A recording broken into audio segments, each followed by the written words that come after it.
Station 1 was all about potential and kinetic energy. Station 2, endothermic and exothermic. Station 3 was radiant energy. Station 4 was thermal energy and motion. Station 5, chemical energy. And Station 6, electrical energy.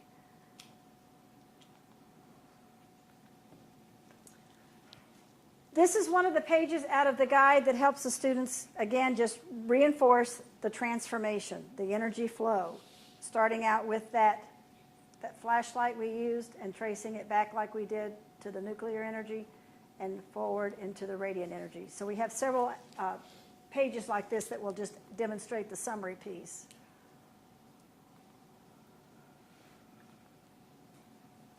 All right, that sheet that we did earlier, that I said we're going to come back and do the back side of it, we're going to do the back side now on your Forms and Sources page.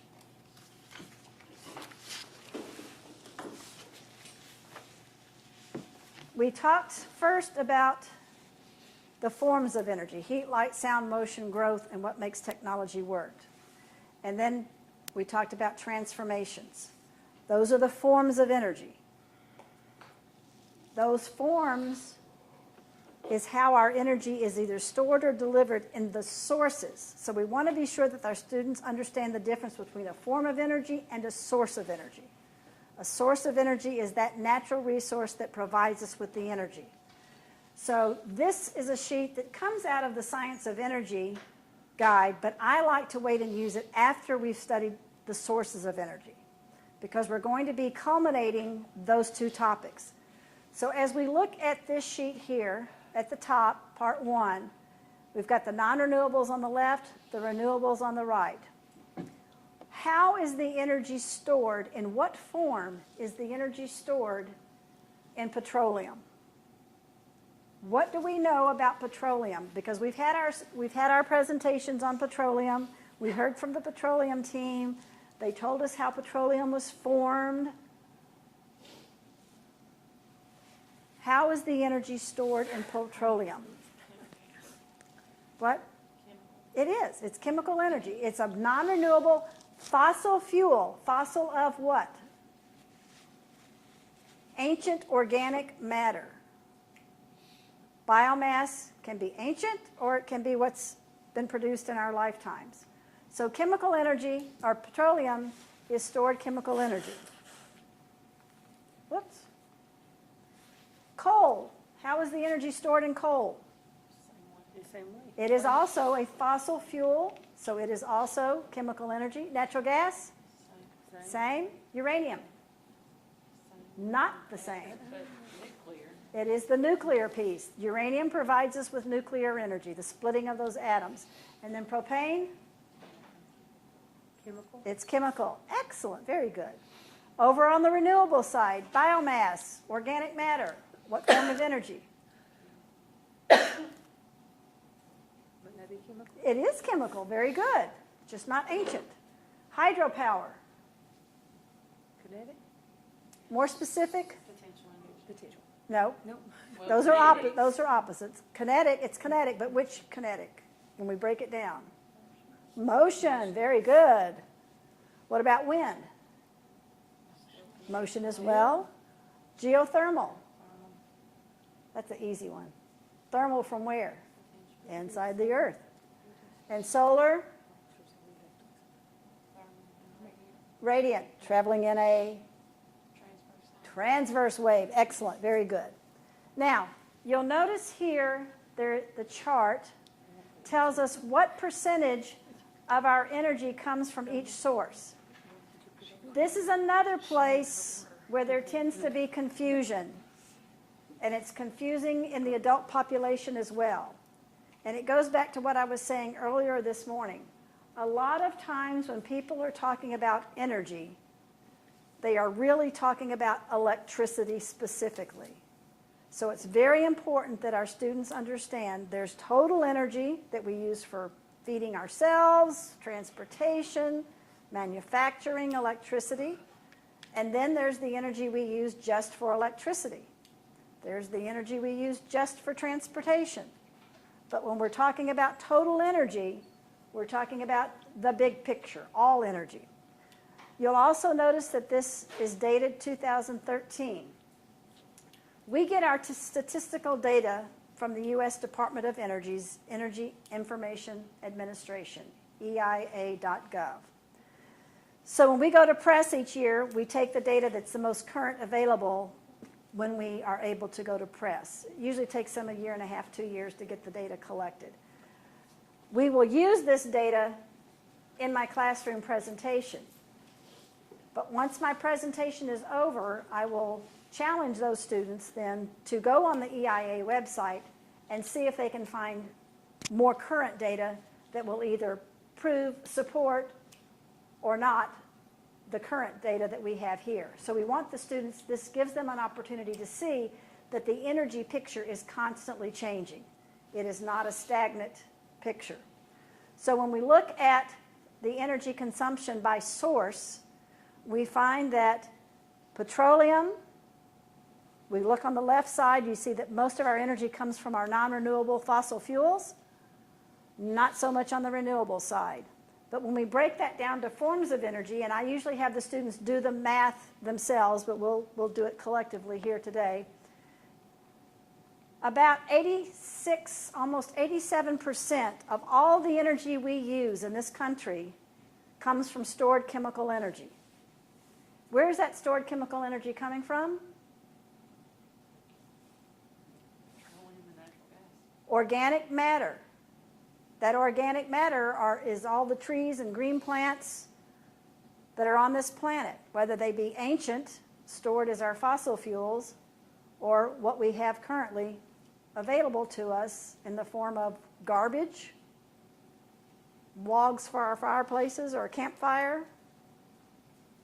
But it's that biomass that comes from those green plants. Nuclear is about 8.3% nationwide, 0% in Kentucky. Motion is about 4.2%. That's our wind and hydropower. The geothermal is 0.4%, and the radiant is about 2%. That number is going to go up, but it's still going to be a small number. Radiant energy is just not where it needs to be to replace our fossil fuels. Now, when we look at it from a renewable and non-renewable perspective, we find that right at 90% of all the energy we use comes from a non-renewable. When it's gone, it's gone. You know, there's been a lot of hype about, oh, we found new natural gas resources. It'll last 200 years. That's at the current rate of use. If we increase the rate of use, that life expectancy is going to be decreased. So we've got to be sure that our population understands that, yes, we may have found more, but if we increase the use of that, if we're converting a lot of these coal-fired power plants to natural gas, that's going to increase the use of natural gas and reduce the life expectancy unless we find more. And then the renewables, 9.6, so not even 10%. There's been a lot of discussion on a global basis about increasing renewable portfolios. We had the original Kyoto Treaty, and then we had the Brazilian conference, and then we've just recently had the energy conference or the environmental conference in France. Many countries, including the U.S., were hoping to be at 20% renewable by the year 2020. It's 2016, and we're not even at 10% yet. So we're getting there, but we're not there yet. We've got 4 years to reach that goal. So again, the students in your classrooms, this could be opportunities for them to see how we might be able to reach these goals for the future. So this sheet, I think, just helps them see how dependent we are on our non-renewable energy sources. If we quit using coal and natural gas and propane and petroleum, how much energy would we really have? Let me interject something on this, Sure. too. About 10 years ago, there was this big push to have, to use plants for fueling cars. And you don't hear anything about that anymore, so I just wonder what happened with all Well, that. we do use biodiesel, which is from, in fact, they've just had a big controversy, not a controversy, but one of the gas stations in Lexington has been leaking biodiesel, and it killed a bunch of fish in the stream, so they're having to remediate that. But biodiesel is made from soybeans oil, And then we have ethanol that's made out of corn. Right.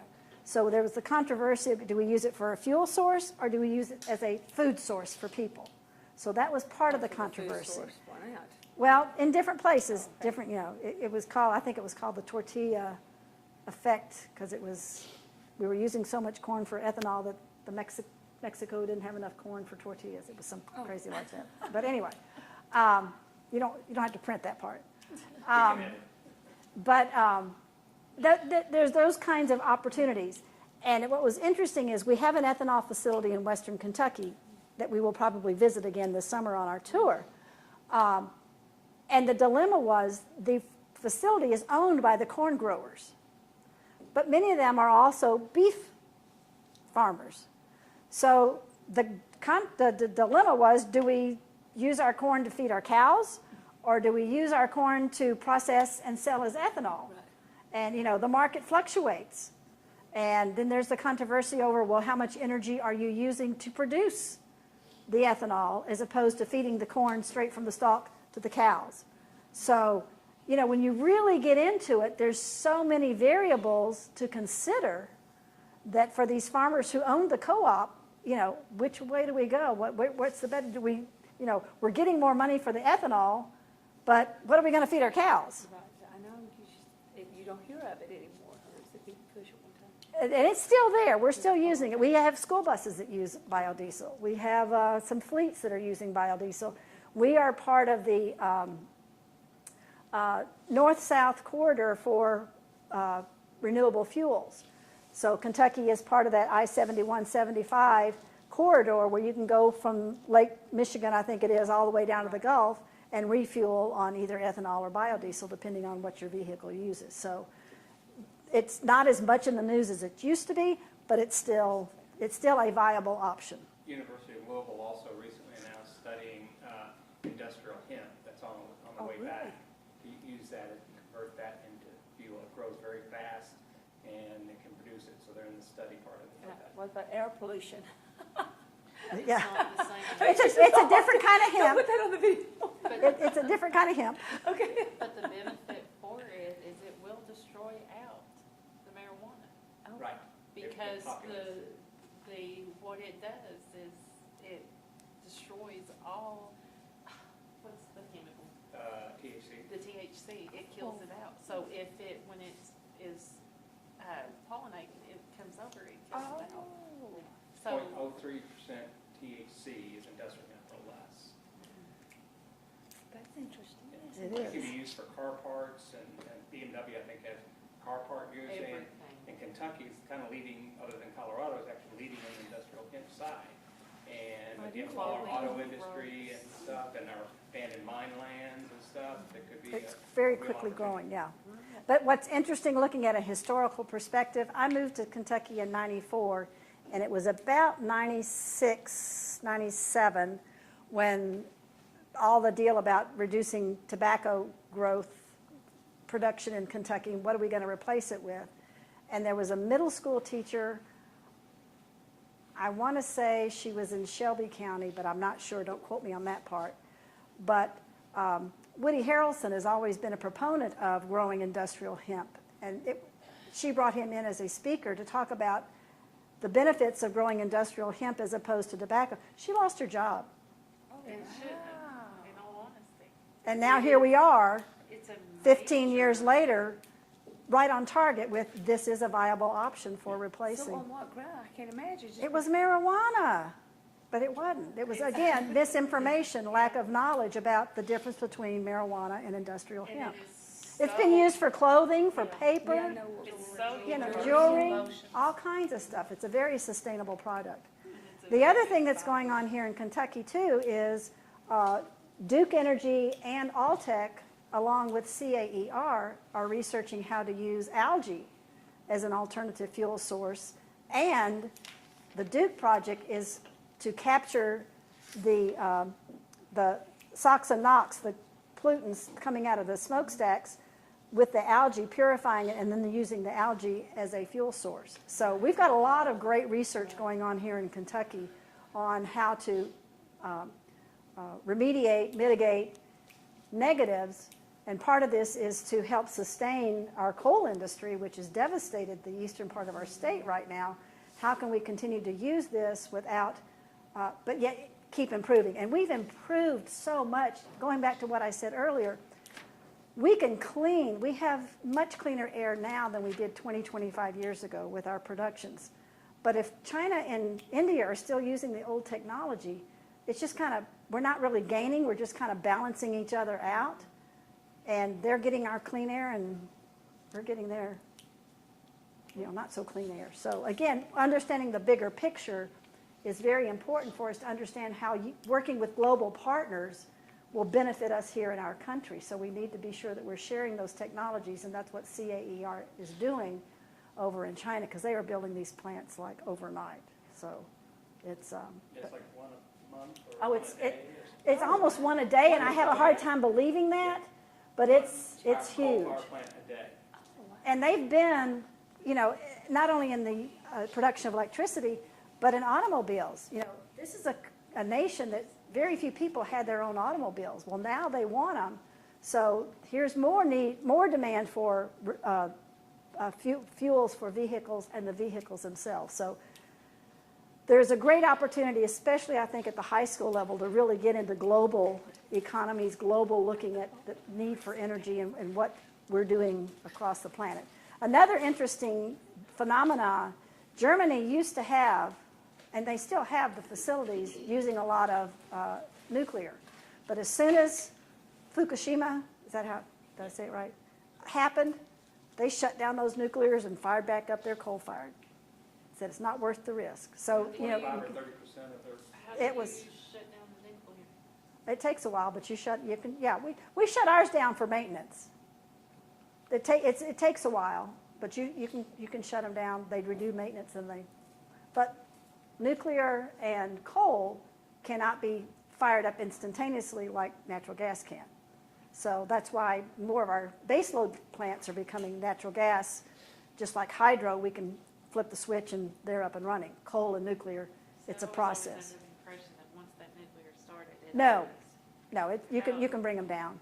I mean, I knew yeah, you can lower it, It's but not I didn't- days, it takes. It Yeah, takes, but yeah. I mean, I thought you could lower it and you can shut, I just didn't think that once you started that it could ever, that process stop.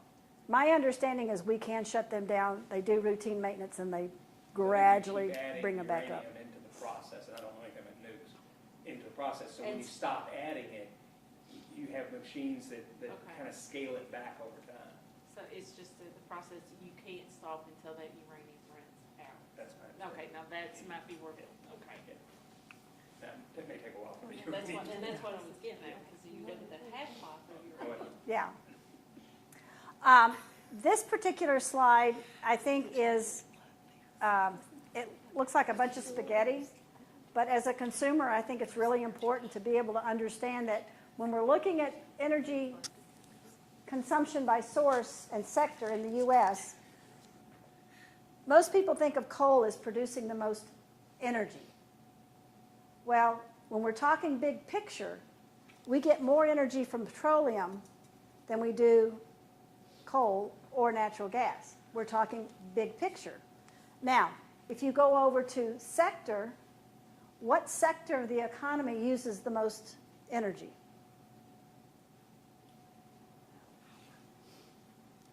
It's not transportation. The most energy we use in this country is to generate electrical power. And we don't often think about what it takes to actually generate the electricity. These power plants are using energy that they're generating to operate themselves.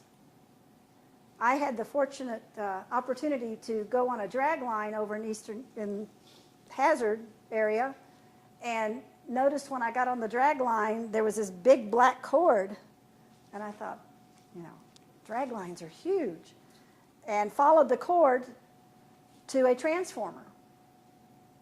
That big drag line was being operated by electricity. So all the energy that goes into generating electricity, that's the biggest sector that consumes almost 40% of the energy produced goes into making electricity.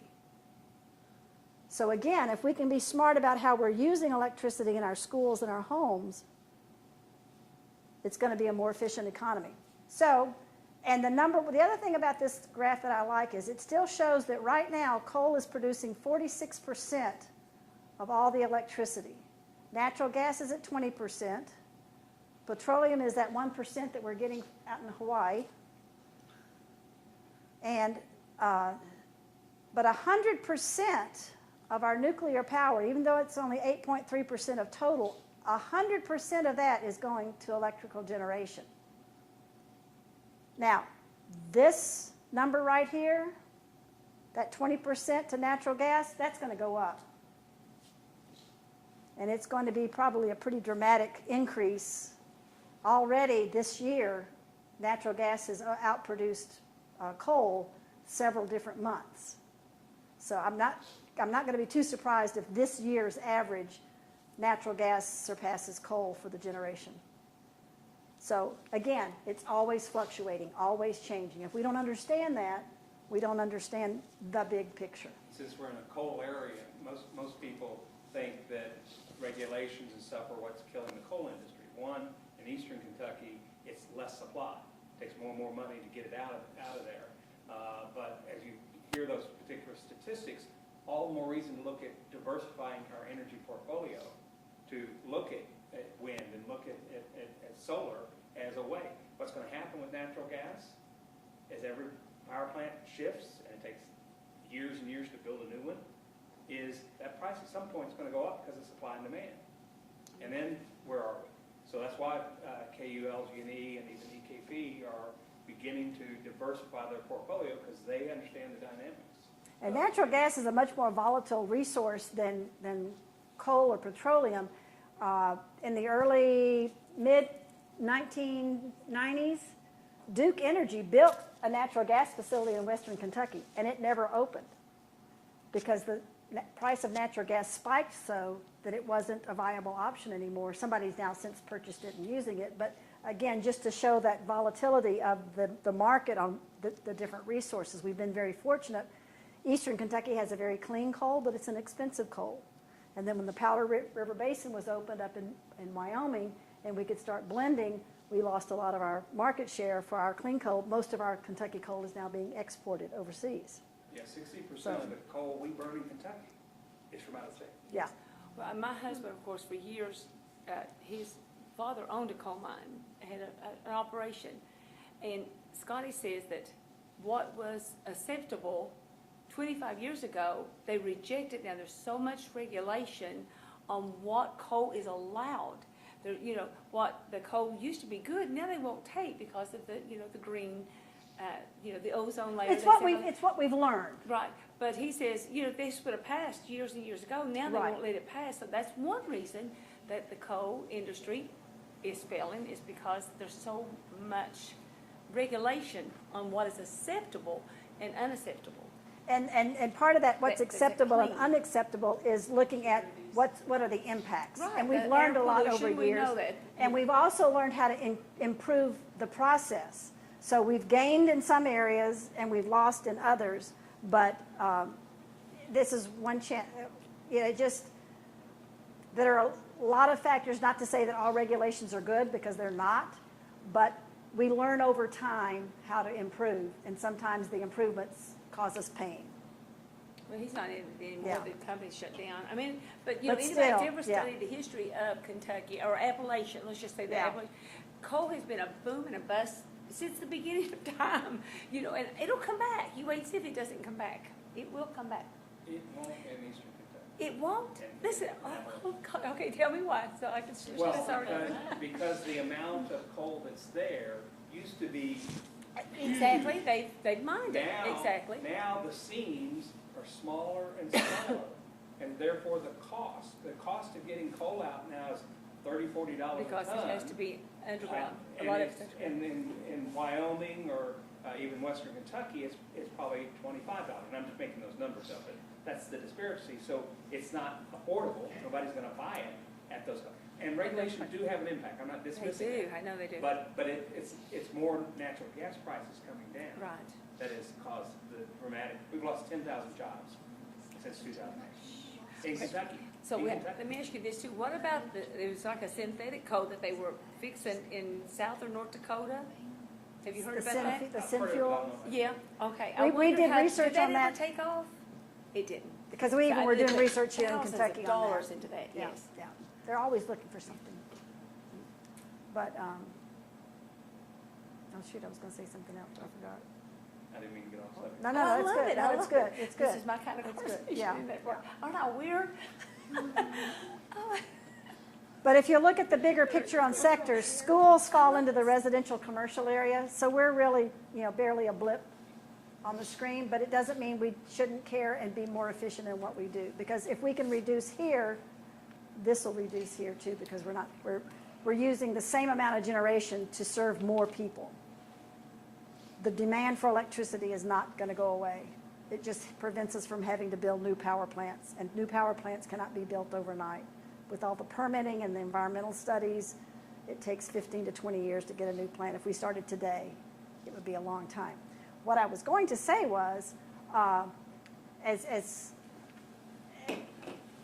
nuclear is a viable option for Kentucky. It is affordable, but right now in Kentucky, we cannot even consider it until there's a change in the legislature, because right now it says we cannot consider nuclear power in Kentucky until there is a national repository for the waste. Governor Beshear had of his 7-point energy strategy, number 7 was we need to start thinking nuclear, because they were seeing what was going to happen with the coal industry. What other natural resources do we have? We don't have any uranium in Kentucky, but it is a viable option if we started building plants. Again, we're the #1 generator of nuclear power in the world. Most of those plants are on the eastern seaboard and down in Florida. Now, national repository. Utilities have been contributing to a fund for years to build this national repository. Anybody ever heard of Yucca Mountain out in Nevada? Vague recollection. That's where the national repository was to be. It has been built. It's ready to be used.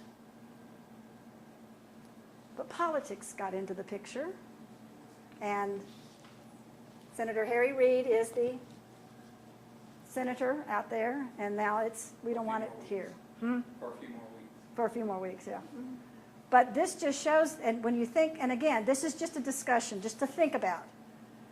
How did Nevada benefit from this plan? How many jobs were created in the building of that facility? How much money was made with the investment from all these utilities? Now, what's happening to the investment of the utilities who have invested in this facility that now they're being told is not going to be used? Now what do we do? What's plan B? Where's the waste being stored right now? On site. We're doing we haven't had any disasters, knock on wood. We're doing a good job of that. But the plan was that we had one place where everything was going to go. Do we need to be concerned about that in Kentucky? Well, not from the standpoint of generation, but how is it going to get from the East Coast to Nevada? Do we need to understand the process of how that waste was going to be transported? So you have to kind of think, deeper than just, it's nuclear power. But again, there are options to be considered. What are we going to do in Kentucky if we have to continue? Look what happened over at Big Sandy. How did that devastate the area? Well, it's still getting coal power, but it's coming from West Virginia. It's not being generated in Kentucky. Same thing as California. They don't want nuclear power, but they paid to build a plant in Nevada that they get nuclear power from. Do they think if something happens at that plant, nuclear waste is going to know where the state line is and not going to cross over? It's like, sometimes what are they thinking when they make these kind of decisions? So it's kind of off subject in a way, but it's helping you understand why we need to understand the big picture. Especially at the high school level, this kind of discussion would go a long ways in integrating what you're doing on the energy. Because Right. most kids today are passionate. If they've even looked at any of it, can be very passionate. And luckily one of these days they'll be decision makers and kind of help our country. They're decision makers now, every time they plug in that phone or that iPad or whatever, that's the piece that I'm in a we're lot. more and more, yeah, I know you know, but it's just, we need to instill in them even at the elementary level. Every time you leave a room, if you leave the lights on. I know there was one family that told the kids, every time you turn the lights off, we'll put a quarter in the jar. At the end of the week, we'll see how much money we have, and we'll go do something fun. Rather than sending it to the utility company, it's our fun money for the week. So, some kind of motivation to help them see that you can send it to the utility company, or we can keep it at home, or keep it at school. So, that's where we're headed to. All right. Just briefly on transportation, high school may do a little bit of this. We have a great activity called Pretzel Power, where the students get a vehicle and we give them a bag of pretzels, and each pretzel represents 5 gallons. And we map off an imaginary town, and they can see how far they can go. Oh, I got the Lamborghini, or I got the Tesla, or well, Tesla's a good example. Lamborghini gets 5 miles to the gallon. I couldn't even make it to town and back. But if I got the energy efficient Prius, I could go back to town and back twice. So it's just helping them kind of see what the options are, looking at what we want them to understand is whether it's an apartment, a house, a car, you can buy the product, a TV, a radio, whatever, but without energy to make it work, it's just there. So you have to consider the energy cost. I would hate to get an apartment and find out that the utility bill is higher than my monthly rent, which I never even thought about, which has happened before. So, to get to the meat of where we're headed, energy efficiency and conservation. Efficiency is what your energy manager is working on. The technology, the machines, keeping the filters changed, all of those things, the mechanical side of saving energy. We as classroom building occupants, we're dealing more with conservation, behaviors and decisions that will save energy. So the two together build a cohesive program that will have the best benefits overall for the environment, for your school's carbon footprint, and for the school's budget. Hopefully those dollars will come back to you in the classroom in some form or fashion. So what we are going to be doing today is looking at our energy efficiency and conservation activities. When we educate the students to begin thinking about the impacts of their actions, they really do become inspired and motivated to impact change. We've seen great things. We have over 100 student energy teams in Kentucky alone who are making great strides in educating not only themselves but their communities as a large. So I wanted to pass this out to you. It's an activity. It's actually a game, Energy Bingo. We're not going to play it because we're so few of us, but it's something, especially middle school, high school, might want to do with your students to introduce what energy efficiency could be, or not could be, but is, from the standpoint of they may not have thought about it before. Here's an extra so you can have those. Let me have one. So very quickly, let's just look at what are 2 ways to increase a car's MPGs.